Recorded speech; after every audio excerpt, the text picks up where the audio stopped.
This deba marking the World Environment Day wasn't just about speeches.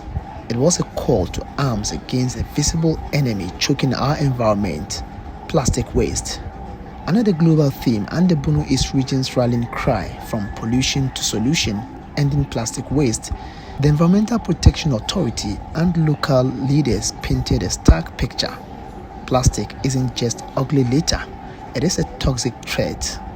Emmanuel Linule is the acting regional head of the EPA. This year's theme draws our attention to the need to see plastics, used plastics in particular, not just as waste which should be discarded to pollute the environment, but as materials that are useful for other purposes that can lead to reduction of generation of plastic waste and, of course, the accumulation of such waste in the environment to levels at which they can cause harm to the environment and to public health.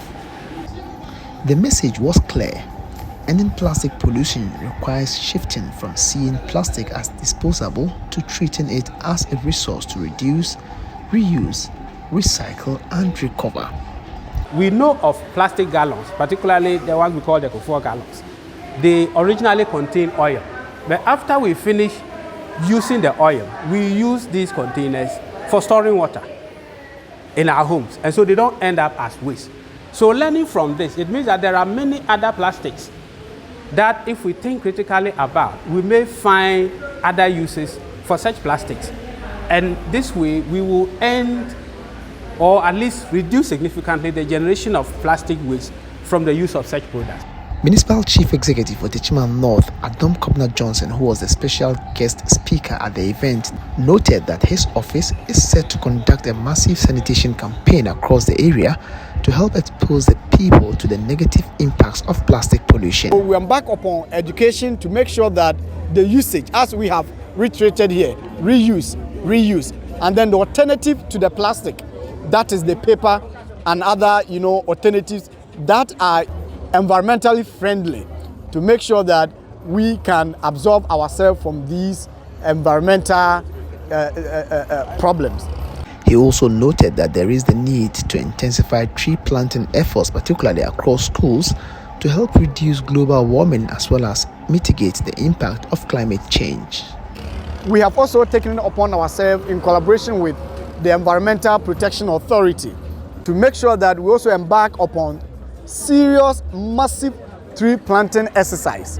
We also have a duty to make sure that climate change, we tackle it head on. And one of the ways that we can tackle the climate change is to plant more trees. The EPA sees students like those assembled here as vital agents of change. The plan is to embed in them the reduce, reuse and recycle mindset early to foster lasting behavioral shifts in how plastic is handled. As we engage students in their formative years, their understanding of this and their involvement in plastic waste management practices can lead to behavior change over a long period, so that we can get to a stage where we will have a large number of people who are involved in plastic waste management. Today wasn't just about highlighting the problem, it was about showcasing the community-driven solutions and inspiring many more others. Anna Sabit, Joy News.